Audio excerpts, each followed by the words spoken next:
Hello everyone, welcome back to my YouTube channel.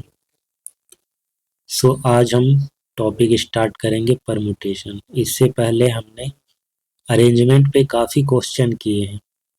तो आज हम जानेंगे कि वो अरेंजमेंट होता कैसे है और समझेंगे परमुटेशन के बारे में।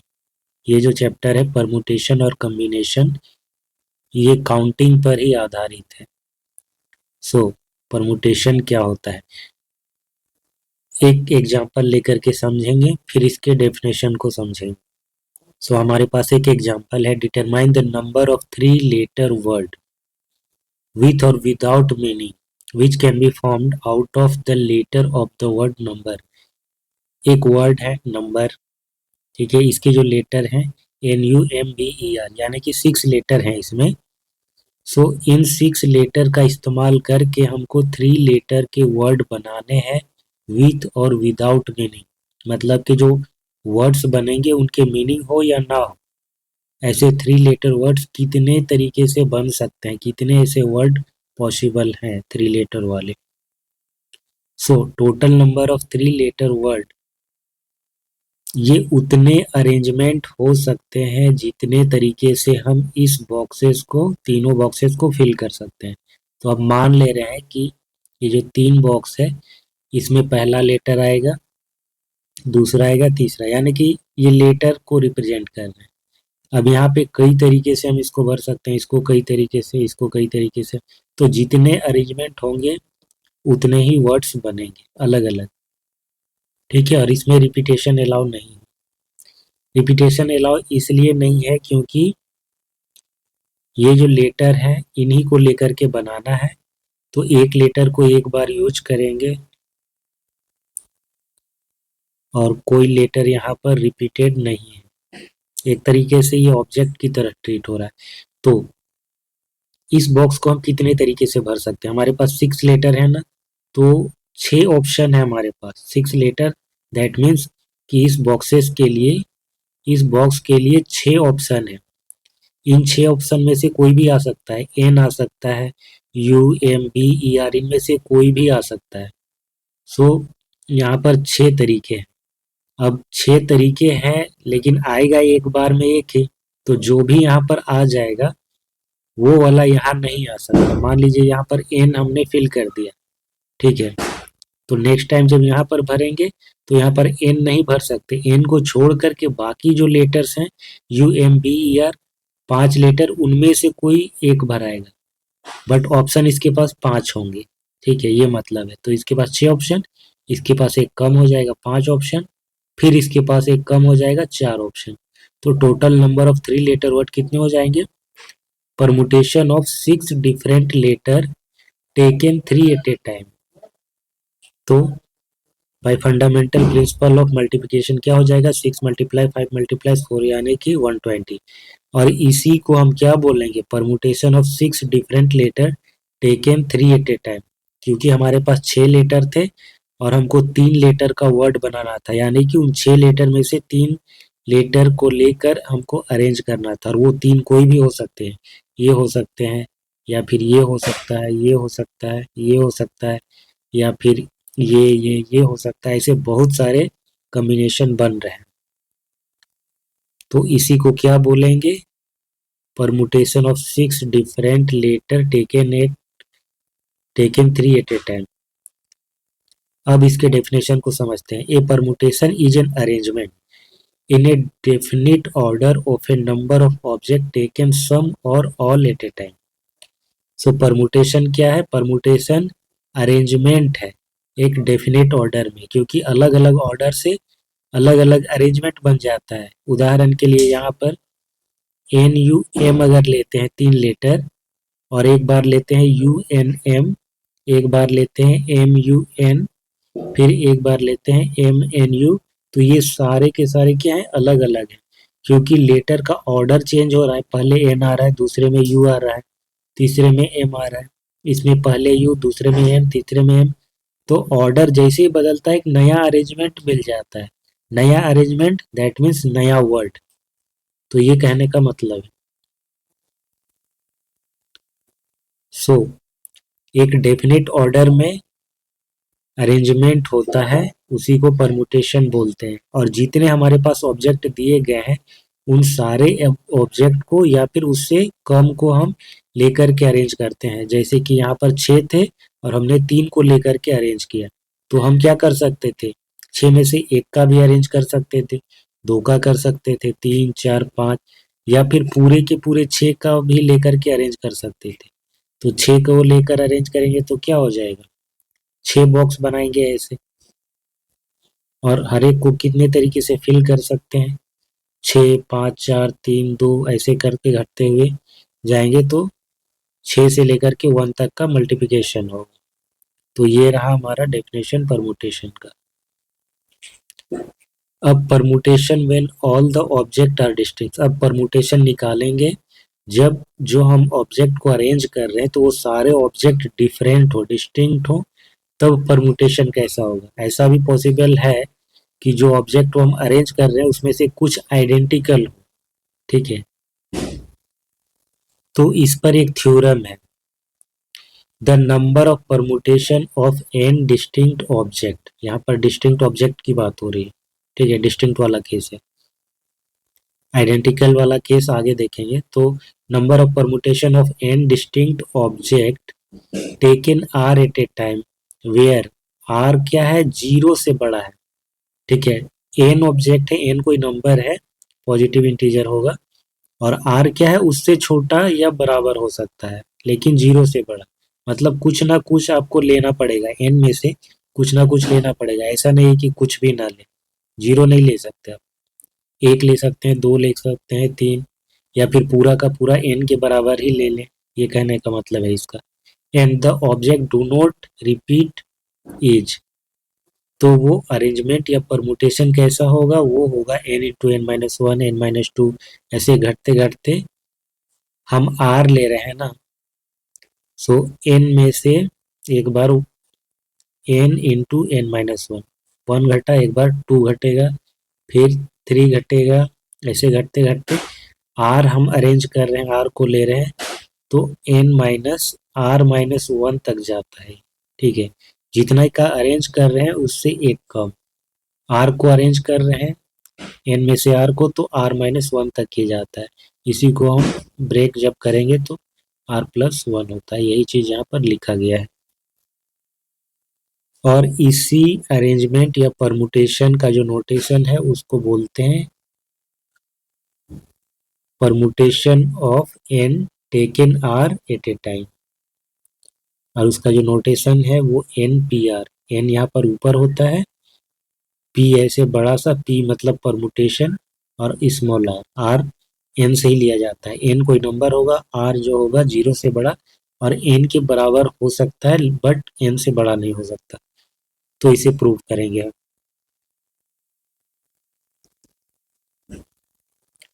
तो कितने परमुटेशन होंगे, वही तरीका जो हम क्वेश्चन सॉल्व करते आ रहे थे ना, उसी से हम बनाएंगे। There will be as many permutation as there are ways of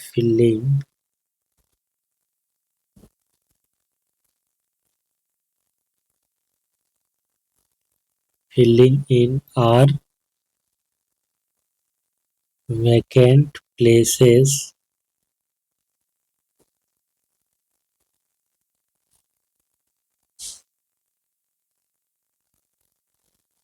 थोड़ा सा गड़बड़ है।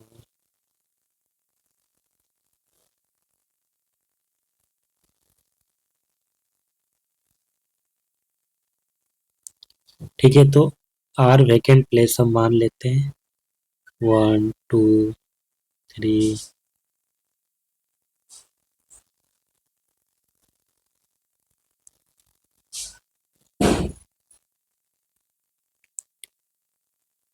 तो ये कितने आर हैं वैकेंट प्लेस।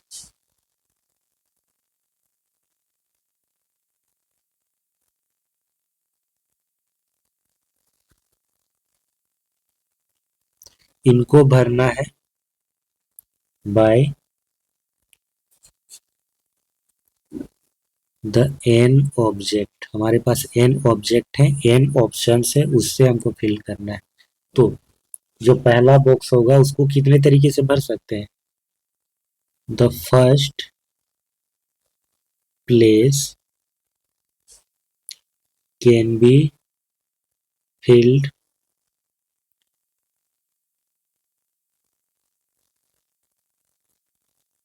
इन एन वेज। ठीक है, हमारे पास एन ऑब्जेक्ट है तो इसको एन तरीके से हम फिल कर सकते हैं।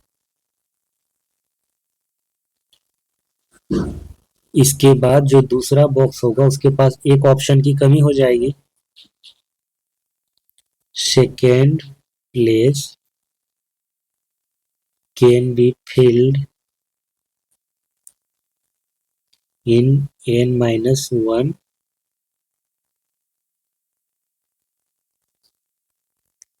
N minus one ways.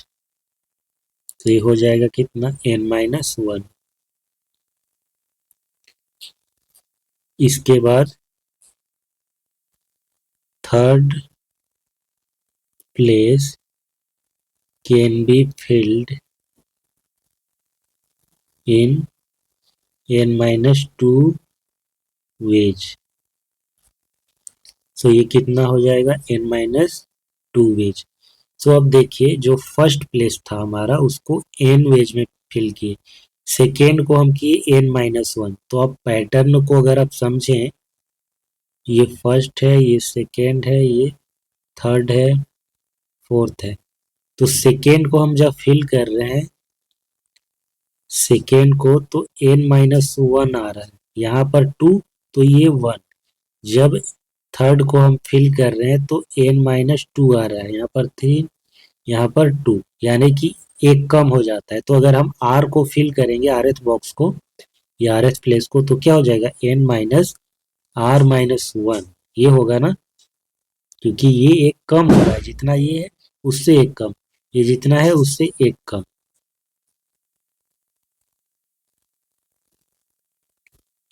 So ये ऐसे आगे बढ़ते जाएगा धीरे धीरे, कंटिन्यूटी। उसके बाद the rth place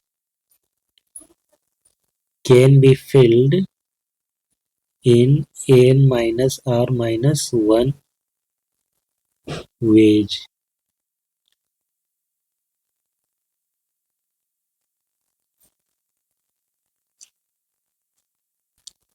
so by fundamental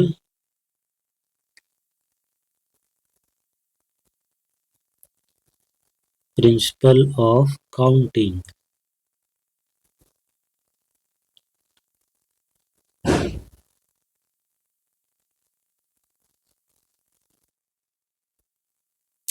the number of permutation of n object equal to क्या हो जाएगा? सबका मल्टीप्लिकेशन हो जाएगा, यानी कि n into n minus one into n minus two n minus three dot dot dot n minus r minus one. इसी को जो नोटेशन है उस हम क्या बोलते हैं? N P r. ठीक है, सो ये क्या हो जाएगा? N into n minus one n minus two n minus three, इसको माइनस से मल्टीप्लाई कर देंगे तो n minus r plus one, ये हो जाएगा। सो यही चीज हमें प्रूव करना था, हो गया। अब हम जानेंगे एक इम्पॉर्टेंट चीज जो यहाँ पर थ्रू आउट इस चैप्टर में यूज होने वाला है, कैलकुलेशन में ये हमेशा यूज होगा। ये जो एनपीआर और एमसीआर होगा उसमें हमेशा ये काम आने वाला है। इसे बोलते हैं फैक्टोरियल नोटेशन। सो ये होता क्या है? एक नेचुरल नंबर का ही फैक्टोरियल निकाला जाता है। So let n be a natural number,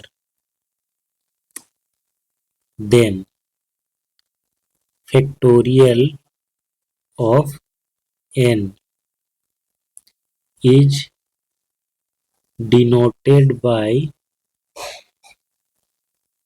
this symbol, और ऐसे भी डिनोट किया जाता है, लेकिन ये आपको हायर क्लासेस में मिलेगा, ना कि 11 12 में आपको ये चीज़ देखने को नहीं मिलेगी। ठीक है, तो ये दोनों ही नोटेशन इसके होते हैं। एंड डिफाइंड एज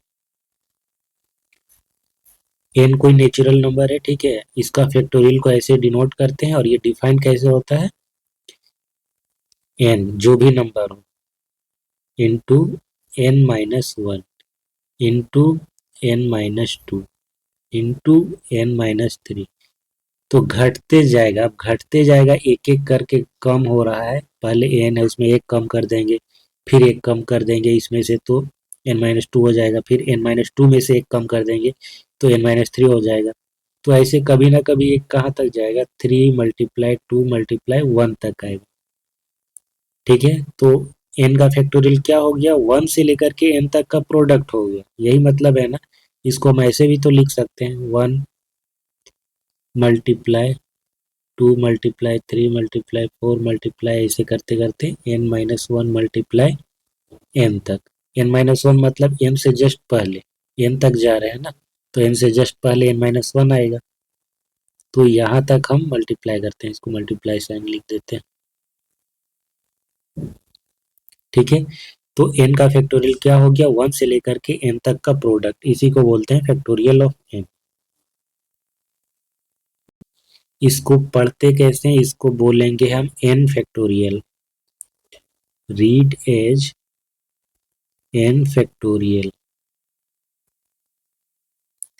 या फिर फैक्टोरियल ऑफ n, ऐसे भी पढ़ सकते हैं। अब कुछ कैलकुलेशन कर लेते हैं इसमें। 1 का फैक्टोरियल क्या होगा, तो 1 का फैक्टोरियल 1 से लेकर के 1 तक का मल्टीप्लाई करेंगे ना, तो 1 से स्टार्ट होगा और ये कहाँ बढ़ेगा, आगे 1 ही तक रहेगा। 2 का फैक्टोरियल 1 से स्टार्ट करके 2 तक जाएंगे, तो कितना हो जाएगा, 2 होगा। 1 से स्टार्ट करके 2 तक जाइए, या फिर 2 से स्टार्ट करके घटते हुए 1 तक आइए। 3 का क्या हो जाएगा, 3 का 1 मल्टीप्लाई 2 मल्टीप्लाई 3, तो ये हो जाएगा 6।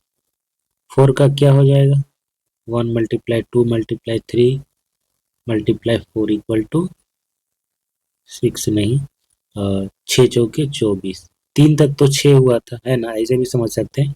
1 से लेकर के 3 तक का मल्टीप्लाई किए तो 6 हुआ, तो जैसे फैक्टोरियल 4 निकालेंगे तो फैक्टोरियल 3 तो 6 हुआ, यहाँ तक 6 हुआ था, इसमें 4 मल्टीप्लाई कर देंगे तो 6 चौके 24।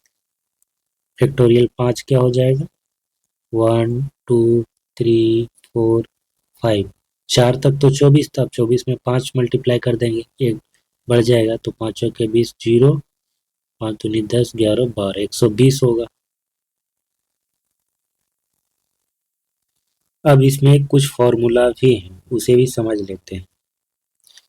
देखिए, फैक्टोरियल 6 को हम कैसे लिख सकते हैं, फैक्टोरियल 6 का लेते हैं, ठीक है। फैक्टोरियल 6 कितना हो जाएगा, 1 से मल्टीप्लाई 2 3 4 5 6, तो 5 तक तो 120 हुआ मल्टीप्लाई करने से, इसमें 6 मल्टीप्लाई हो जाएगा, 6 का 0, 6 दूनी 12, 2 6 का 6 7, 720 होगा। अब हम देखते हैं कि factorial 6 can be written as, कैसे लिख सकते हैं, 1 मल्टीप्लाई 2, घटते हुए क्रम में लिखते हैं, ठीक है, ज़्यादा सही रहेगा। घटते हुए क्रम में भी लिख सकते हैं, या फिर बढ़ते हुए 1 से लेकर के 6 तक, या फिर 6 से लेकर 1 तक। तो हम 6 से लेकर के 1 तक लिखते हैं, 6 5 4 3 2 1। अब समझिए कि अगर फैक्टोरियल 6 होता है 6 से लेकर के 1 तक का प्रोडक्ट, या 1 से लेकर के 6 तक का प्रोडक्ट, और ये हर एक नेचुरल नंबर के लिए, अगर n का बोले तो 1 से लेकर के n तक का प्रोडक्ट को फैक्टोरियल n बोलेंगे, तो यहाँ पर 1 से लेकर के 5 तक का हम क्या बोलेंगे, फैक्टोरियल 5 बोल सकते हैं ना। तो हम इसे लिख सकते हैं 6 मल्टीप्लाई फैक्टोरियल 5, ऐसे लिख सकते हैं ना।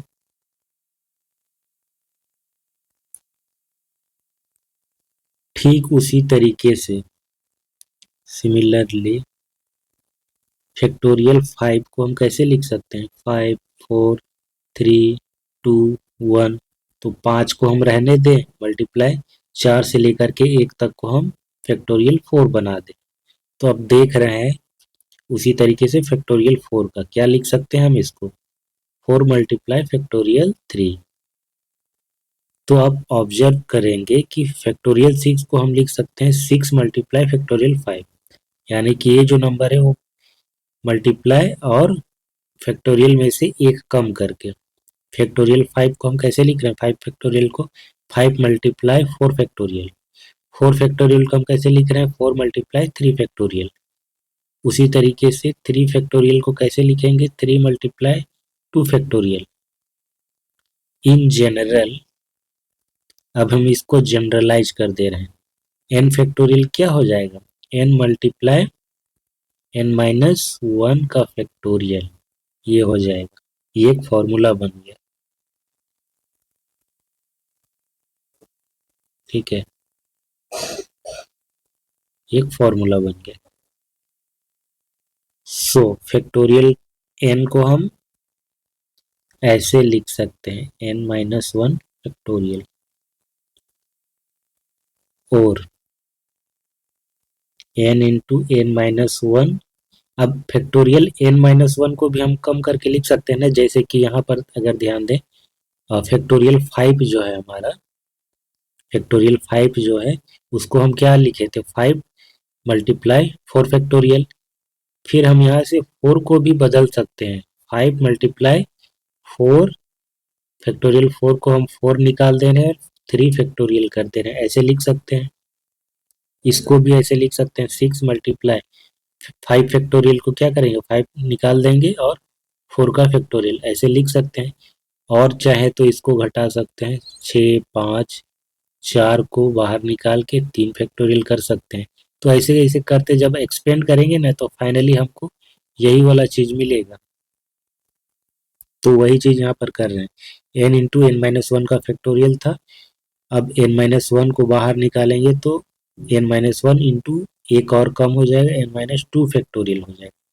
फिर क्या करेंगे, n into n minus 1, n minus 2 factorial में से n माइनस 2 को बाहर निकालेंगे तो n माइनस 3 फैक्टोरियल हो जाएगा।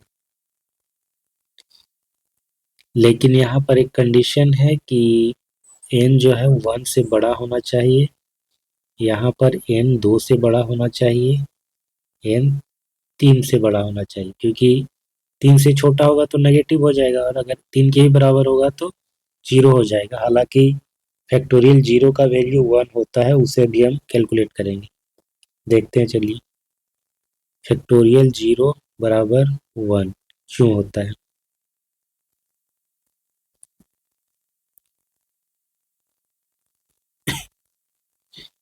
We know that n factorial बराबर